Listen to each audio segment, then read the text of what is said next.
Mapagpalang araw ng umaga po sa inyong lahat. Ngayon po ay Sabado at pagkakataon ko naman silipin yung aking mga tanim. Meron po ako ritong strawberry.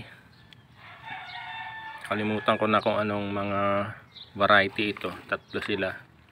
Ito po ay nagbunga na. Ito, meron pa nga isang maliit na bansot. Na-harvest na po namin yan. O naka-harvest na kami. Matamis po kapag nahinog ng maayos sa kanyo i-harvest.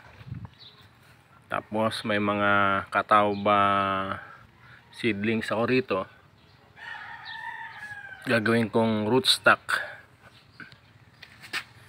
Ito ay Baikonur.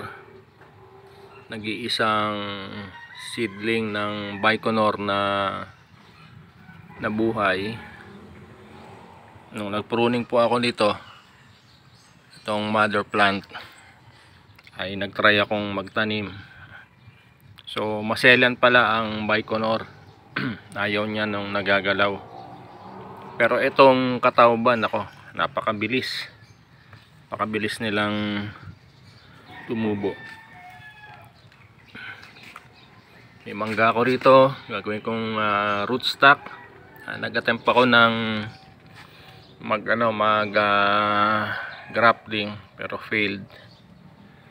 Meron akong rootstock ng rito, ano ba to?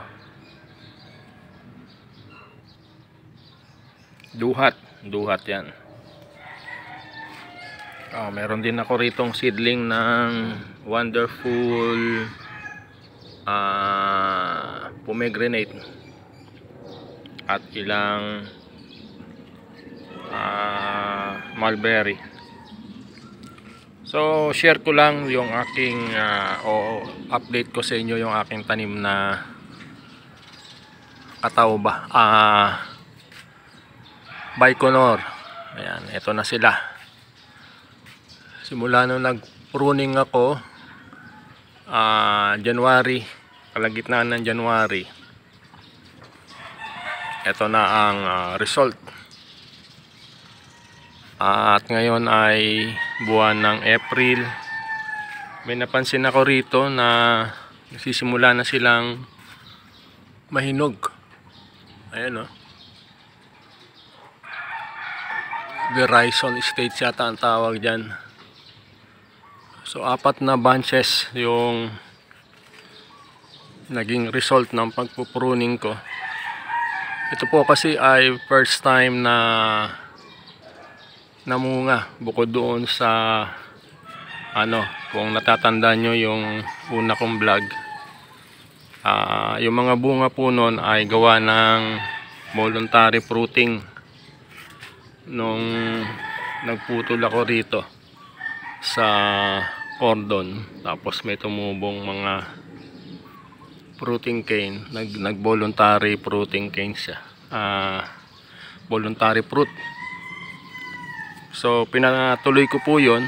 Although sabi nung binilhan ko na wag ko munang patuloyin yung pamumunga kasi bata pa.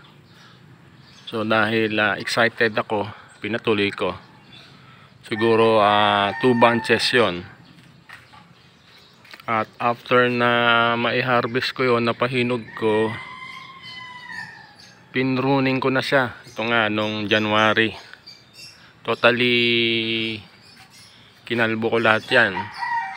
Walang dahon. Tapos yung mga fruiting cane, dito ako nagputol. Kapag healthy, 4 na nodes. Kapag hindi naman masyadong healthy, 2 lang, kagaya nito. Mapapayat kasi. Actually, tingnan nyo po yung puno. Hindi pa siya pentel pen size Dapat ito ay pentel pen size. Tapos itong cordon at pentel pen size din dapat. Tapos itong fruiting cane ay pencil size, no? Kasing laki na dapat ng lapis. Pero sabi ko nga, dahil excited ako, nag-pruning ako. At napansin ko hindi lahat ng pinutol kong fruiting cane ay nag-produce ng bunga. Kagaya nito, wala siyang bunga kahit dito. Ito, 4 na nodes, pero payat, wala rin. Banda rito lang nagbigay ng bunga, iisa pa, isang bunch. Tapos dito 2 bunches, 3. Ito lang yung pinakamadami. Nag-fruiting ako pero nagsiksikan pa din. Tapos ito ay nagpapalit na ng kulay, may hinog na. Binabalot ko kasi kinakain ng ibon. So kung may magtatanong kung anong magandang variety, so far ito pa lang kasi yung tanim ko. First time ko nga lang pong magtanim nito dito sa container. Ito pala ay mga nasa 20 gallons o 15 gallons. So Baikonur ang nababasa ko sa mga group at mga nire-recommend ng mga matatagal nang nag-aalaga, dahil masipag daw itong mamunga at saka medyo matibay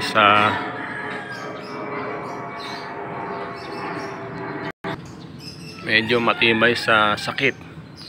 Sa pag-aalaga ng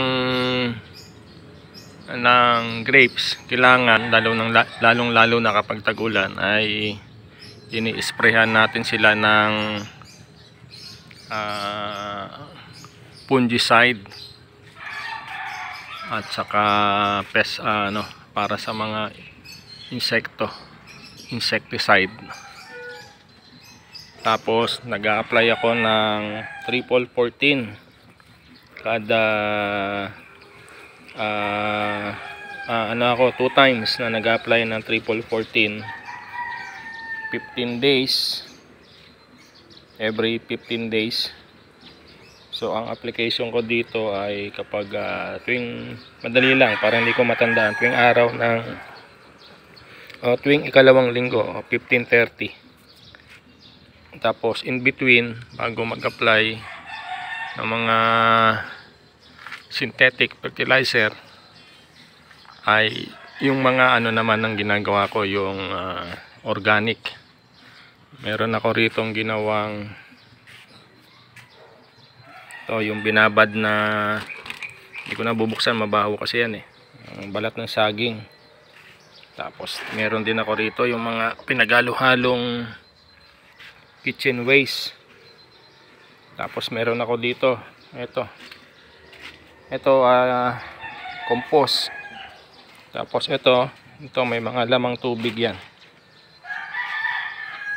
Yan yung dinidilig ko.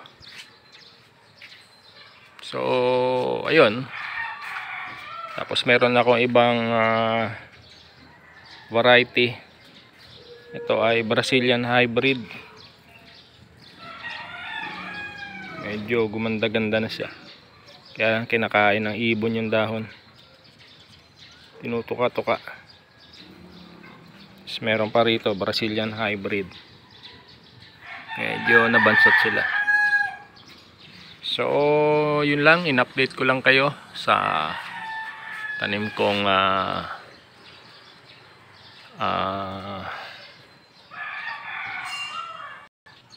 Baikonur variety na grapes. Ayan.